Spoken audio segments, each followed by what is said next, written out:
The story of Lot turning into a pillar of salt is one that originates in the Hebrew Bible, specifically in the book of Genesis. It is a tale woven into the fabric of the fate of two cities, Sodom and Gomorrah, and the journey of Lot, the nephew of the great patriarch Abraham. This narrative is filled with elements of divine judgment, mercy, and the consequences of disobedience. Lot, the son of Abraham's brother Haran, had followed his uncle when he was called by God to leave his homeland in the land of Ur. Abraham was a man of great faith, chosen by God to be the father of many nations. Lot, although not the central figure in the story of the promise of a land flowing with milk and honey, was a part of Abraham's journey. Over time, Lot and Abraham had become very wealthy, blessed with large herds of livestock and many servants. Their prosperity, however, led to conflict among their people. The land they occupied could no longer sustain both their vast flocks, and it became clear that it was time for them to separate. Abraham, ever the peacemaker, gave Lot the first choice of land. He instructed Lot to look around and choose whatever land he desired, and Abraham would take what was left. Lot, in his eyes, chose the fertile plain of the Jordan River, which was rich and lush, much like the land of Egypt. This area included the cities of Sodom and Gomorrah, which were known for their wealth and luxury but also notorious for their deep immorality. Abraham, on the other hand, settled in the land of Canaan, a place that was more barren but promised by God. The years went by, and Lot lived in the city of Sodom. The wickedness of the cities in the region, particularly Sodom, grew so extreme that it reached the ears of God. The men and women of these cities were notorious for their sinful ways, with a focus on selfishness, violence, and perverse desires. The cries of the oppressed reached heaven, and God determined to bring judgment upon these cities. One day, God decided to reveal his plan to Abraham. The Lord appeared to Abraham and informed him that he was going to destroy Sodom and Gomorrah because their sin was so grievous. However, Abraham, deeply concerned about the fate of his nephew Lot, interceded on behalf of the cities. He pleaded with God, asking if there were 50 righteous people in Sodom, would God spare the city? God agreed that if 50 righteous people could be found, he would withhold judgment. Abraham continued to ask, gradually lowering the number until he reached 10, but God said that if even 10 righteous people could be found, he would spare the city. This dialogue between Abraham and God revealed not only Abraham's deep compassion for his nephew but also his understanding of God's mercy and justice. However, it was clear that Sodom and Gomorrah were far from being righteous, and the destruction of these cities was imminent. 2 angels were sent to Sodom to investigate the situation. They arrived in the evening and found Lot sitting at the gate of the city, a position of honor. Lot, recognizing the 2 men as divine beings, offered them hospitality. He urged them to stay at his house, knowing the dangers that awaited them if they were to stay out in the open. The angels accepted his invitation, and they went to his home.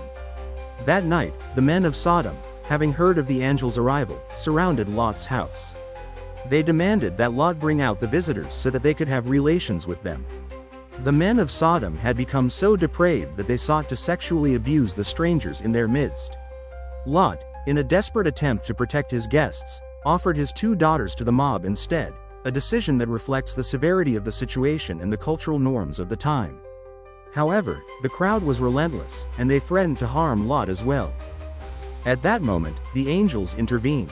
They pulled Lot back inside, struck the men outside with blindness, and told him that they were going to destroy the city. They warned him to gather his family and flee, as the judgment was already set in motion.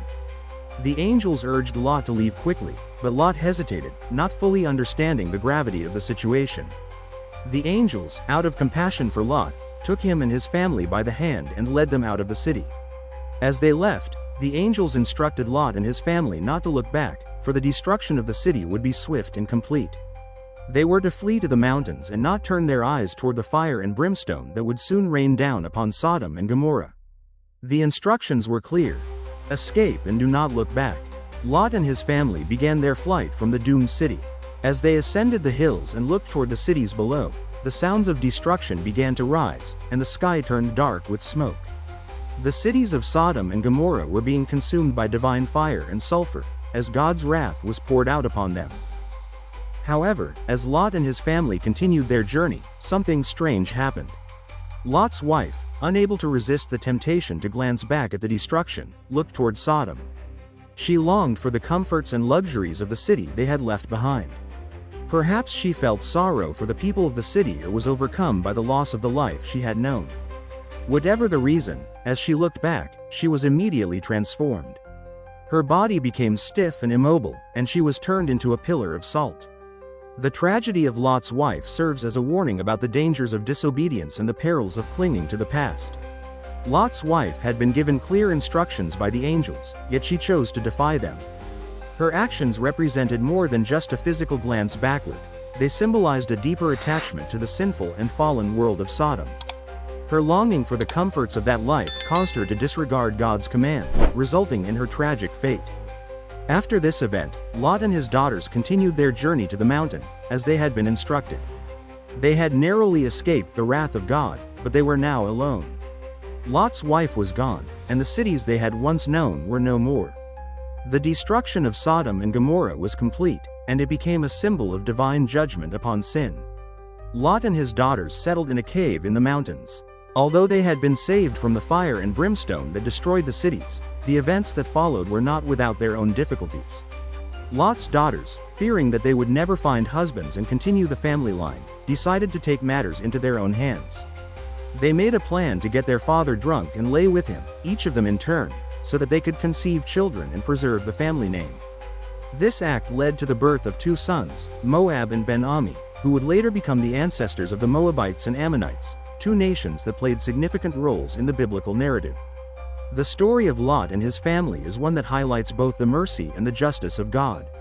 It demonstrates God's willingness to save the righteous, even if they are few, and his unyielding judgment upon sin.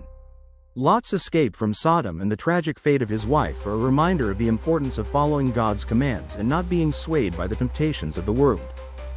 Lot's wife, in her disobedience, became a permanent reminder of the consequences of looking back to a fallen world rather than trusting in God's direction. The story also underscores the reality of divine judgment. Sodom and Gomorrah were destroyed because their sin was great, and the cries of the oppressed had reached heaven. The destruction was swift and total, leaving nothing behind but ashes and smoke. This serves as a stark reminder of the seriousness of sin and the certainty of God's judgment. In the end, the story of Lot and his wife is a tale of both grace and warning. It is a story of a family's escape from destruction, but also a cautionary tale about the dangers of clinging to a sinful past. It speaks to the human condition and the temptation to look back, to regret, and to long for the things that have been left behind. But it also speaks to the possibility of redemption and the opportunity to turn away from sin and follow the path that God has set before us. The pillar of salt, standing silent and still, serves as a lasting reminder of the choice between obedience and disobedience, and the consequences that follow each path. We've gotten to the end of this video. We're glad you understood what really happened to Lot and his family. If you like this content, kindly like, subscribe, and comment your opinion. God bless you.